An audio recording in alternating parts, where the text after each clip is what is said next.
Well, he's a cutie pie. I might put him in Potomac. Okay, yes. Yeah, he can come right on to Potomac. Hey, what's up, guys? It's your boy Richie Sky. We are back with another video. Sky Squad, we are in the building today, okay? We're going to be talking about production foul today. We got a story from Mimi Faust from Love and Hip Hop Atlanta, basically exposing production, as well as Claudia Jordan, Marlo, Hampton, and Cynthia Bailey kind of pulling the wool back on some things with production as well. And then we have another story from a star from Vanderpump Rules. Well, actually, it's an editor that basically exposed herself on a podcast with her talk about how she manipulated footage for one of the characters. So I want you guys to get into these stories. And the reason why these are important is because, one, when we talk about reality TV on this channel, I really want us to come from the perspective of looking at things with our third eye. I know a lot of times you guys have your favorites and you guys are wondering, well, why are you asking about this? Well, why are we talking about this? And typically because it's something that happened on the show. But we have to always remember that sometimes things happen on the show out of order and editing makes it look very, very different. And so we're going to be pulling the wool back on certain situations that have come up that you guys all know about. And it's going to be juicy. It's going to be really, really juicy. So let's get into this whole situation first with Mimi. And she's exposing the production staff from Love and Hip Hop Atlanta. Let's get into this. Okay, so she did an interview with Stacey J. Johnson, okay? And she made it clear that she feels like she's out of place on the show now, okay? So I want you guys to take a listen to what she had to say about it, and then we have to discuss some other things that she said as well, especially with her taking a pay cut for this season, and it's a ginormous pay cut at that. Get into this. So do you foresee you, because to me, you're a staple on Love and Hip Hop. I don't even understand what they would be without Mimi and certain people there like Rasheeda. Like, is this something you're going to continue to do until like you're gonna ride that train till the wheels fall off? Or what are your plans? No. Honestly, I don't even feel like I belong on the show anymore. I feel like a total outcast and an alien because I don't even know what's going on. What are we fighting about? That's why I just sit there because I'm like, what? When I was going through my, I was really going through. Yes. For real. Yes. Really real. It was a situation. Today, they're fighting over who's the queen of Atlanta. What? I don't understand. So, like, I'm not going to get involved in some, I just don't get it. Okay, so this woman is basically saying that she doesn't even feel like she's a part of the show anymore. She doesn't feel like she belongs. She says she feels like she's an alien. And at this point in time, I can sort of see why. You know, all of this talk about Queen of Atlanta and stuff like that, I just don't get it. And as much as I don't have nothing bad to say against that good Akbar. I don't have nothing bad to say against that good light-skinned Keisha. But I would have to say that I feel like the people would have to crown you queen of something, okay? And I just don't know that I've heard the people crowning anyone queen of Atlanta, you know, outside of, I don't even know who they would say is the queen of Atlanta. Comment down below who you guys feel like is the real queen of Atlanta when it comes to music, okay? Let me know in the comments down below who you guys think. And I just don't know that Akbar or light-skinned Keisha fall into that category. I don't know. You guys let me know. I don't live in Atlanta, so let me know. Anyway, she also had this to say about the show. She said, I think it's kind of switched gears a little bit. A lot, actually. And I've elevated and grown from the BS I was in. And I'm happy, and nobody wants to see happy on Love and Hip Hop. They just don't. Love and Hip Hop is not a happy arena. They want to see wigs flying and drinks thrown and somebody punching somebody in the face. That's what they want to see, and I choose not to participate in that, and I took a major pay cut because of it. The reason I didn't have enough drama in my life, $150,000 I had to take because of it. $150,000 pay cut. Now, she also claims that the producers urged her to find some drama or take a pay cut. She says, on my last interview, because you know, every season we have to go back and talk to the producers. So what's going on in your life? X, Y, and Z. And I think the second question I was asked was Ty cheating on me? That was the second question the producers asked in my meeting. And I was like, are you serious? Am I supposed to be effed up in a bad place, being cheated on my whole life? At what point am I allowed to grow and be happy, be okay, be good? Why do I have to consistently be cheated on every relationship I'm in? But that's what they want. And they were like, you either find some drama or ... She also said that her girlfriend Ty Young would never agree to fake drama. Shout out to Urbanville Mac for that bit of information as well. Now, to sort of really get into it more, I just kind of feel like, you know, I don't want to say it's kind of her own fault, because Mimi led a lot of the storylines in the first several seasons of this show. You know, from all of her beef with Stevie J and with Jocelyn, I felt like she handled it relatively classy. I mean, there were times when I felt like, why are you still in this situation, girl? Get on out of it. What are you doing here? You're too good for this situation. And then she sort of, you know, to me, she jumped the shark with this whole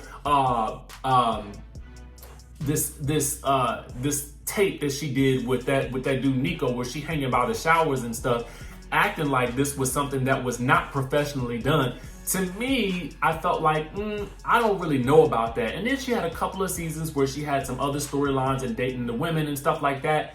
But ultimately speaking, I would just probably say that it may be Mimi's time to sort of exit Love and Hip Hop. I do believe everybody has an expiration date on these shows, and when you need to add in fresh new people, I just don't know if the people that they're adding are necessarily going to be the best crop of people for that. You know what I'm saying? But getting back to Mimi, I'm not really surprised that she would have to take a pay cut in order to continue to be on the show if she's not going to be bringing it. If she's not going to have the drama like Sierra and Karlie are bringing to the show at this point, it's like, honestly, production is going to look at her like, what do we need you for? But what do you guys think? To me, Mimi is kind of like Mary J. Blige. A lot of people prefer Mary J. Blige when she's going through her trauma. You know what I'm saying? Because a lot of people can relate to the trauma. At this point in time, it's not really Love and Hip Hop if you just in love and that's it. You know what I'm saying? And at this point, it ain't even to hip hop no more. I mean, you know, not in the traditional sense, I should say. But you guys let me know what you think down in the comment section below. You know, I want the best for Mimi, and I feel like in order for her to get to her next level and elevate, she just may need to leave this show altogether, because I feel like at a certain point in time, everybody has to leave the drama. It just wouldn't make any sense to continue otherwise. Now I want to move on to this whole situation with that good Claudia Jordan, Marlo, and Cynthia Bailey. Now, there are several clips of them talking about a lot of different things with regards to Real Housewives of Atlanta. I would suggest that you guys head on over to Fox Soul to watch all of those clips because they are quite juicy. However, there's this one clip in particular that I found very interesting, wherein Claudia is describing a situation that she had with Phaedra Parks in the Philippines. I don't know if you guys remember this from the season that Claudia was on, where she had to ask Phaedra Parks something where she was not had to. You'll see how that plays out when you hear the audio.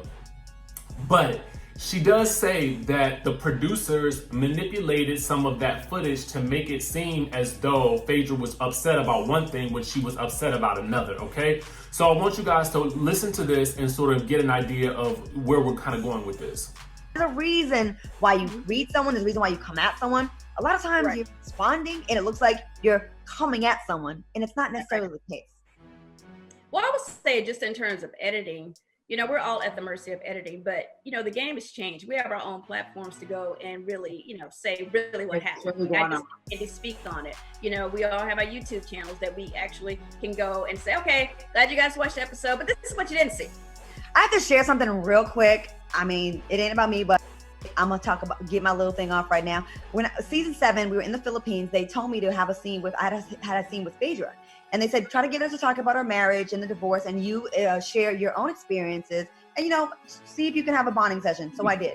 I knew I had to like get her to talk about her relationship, so I talked about my little fail. I had a little 4-month marriage before I got annulled, and then I said, well, what about you? And she's like, I don't feel comfortable telling you my story. And I was like, okay. Then she goes, you know, when I was in school, I took this class and I tried and I tried and I tried, and no matter what I did, I could not make it work. And then she started to cry. So I'm looking at her like, this is crazy. Like, why are you crying about school but not about the man that's about to go to prison? So then I go back to the scene with Kanye and Cynthia, and then I'm talking like, yo, she didn't show any emotion about her dude, but so anyways, you see in the show, me talk about my relationship and then asking Phaedra, what did you think? How about yours? And she goes, I tried and I tried and I tried, but no matter what, I couldn't make it work. And then you see me talk shit. So it looks like I'm being a raggedy motherfucker, right? Like I'm not being sympathetic to another woman. And it wasn't even, and then when I run back to y'all, it looks like I'm trashing a woman that's being vulnerable, but really it wasn't even like that. And that was something that really frustrated me. Like y'all making me look chopped up when it didn't even go down like that. And I just want people to like look at reality TV as entertainment, because when you come with so much vitriol for the cast members, keep in mind that it is show business. And a lot of it is true. A lot of it is real and it's not fake. But there is some liberties that get taken with editing. Okay, so now at the end of that clip, you know, Cynthia and Marlo basically came back and said, well, our show is mostly 99% of what you see is real, yada, yada, yada. I don't think that there's a lot of fakery going on Real Housewives of Atlanta, but I do think that, again, it's always crucial to look at things with our third eye when it comes to reality television shows. And that's one of the reasons why I wanted to start this channel, was to look at the behind the scenes, things that go on within the show, what we see on the screen compared to what happens off screen, and what we hear about that happens behind the scenes as well. So to me, I found this fascinating, but I wasn't really all too surprised by it, because I'm all too aware of how certain times people are pushed into situations to say certain things and how footage can be sliced and diced. Now, another great example of this is Vanderpump Rules. I don't know if you guys watch that show or not, and it's not something that we typically talk about, and we're not going to really talk about it that much more other than to say this. This is another great example of how production can edit things to seem a certain type of way so that we view a character in a certain type of way, which may explain why for a lot of you guys, some of you will look at Nene as the villain, some of you guys will look at Kanye as the villain, and some of you guys may look at a certain person as a hero. You know what I'm saying? Because they will not give a certain person a bad edit. Now, I'm not saying that this goes across the franchises, but I will say that it does happen. And right now, what's happening, and this is being exposed currently, this is a great example of that. So Bree Dillinger, she is a Vanderpump Rules editor. She appeared on a recent episode of the Twisted Plot podcast with Evelyn Marley, and she revealed why Sheena Shea, one of the OG characters on that show, received more than her fair share of humiliating edits. Now, this story is taken from All About the Tea, okay?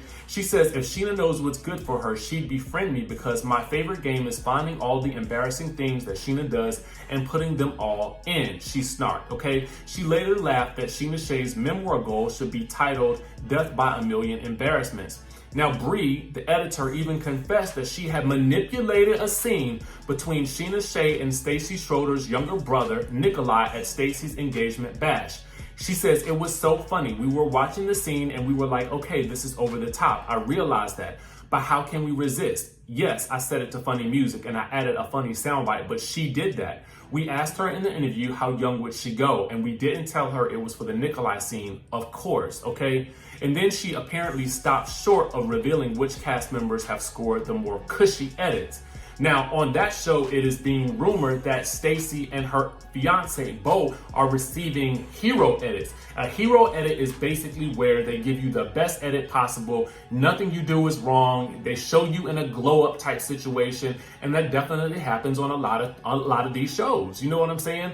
But I just want you guys to sort of see, you know, what's behind the veil. And that is, again, the purpose for why we started this channel in the first place. You know what I mean? So anyway, let me know what you guys think about this. Do you guys think that Mimi should definitely just walk out of Love and Hip Hop, especially if she's taking a $150,000 pay cut and she's not going to be bringing the drama? Or do you think that she should just stick around and receive a smaller paycheck and still continue to make her coins and promote her businesses and such? Honestly, it may not be a bad gig if she can still continue to get the exposure and let everybody else make a fool out of themselves. And also, what do you think about this whole situation with Claudia kind of revealing some behind the scenes tea about that scene that she had with Phaedra? Because I thought that was a really interesting scene back in the day, and now she gave a lot more context to exactly what happened. Then what do you guys think about this whole situation with Vanderpump Rules? I don't know if a lot of you guys watch that show. If you do watch it, let me know what you think. With that being said, make sure you guys subscribe to the channel. I have a great interview coming up with Escape member Tamika Scott. I do get called to do interviews with people quite a bit, and I decided that I would start posting some of them on this channel just to give you guys some extra content to watch while we're all stuck at home. Now, with that being said, make sure you guys subscribe to the channel, hit the notification bell button, and I will see you in the next video.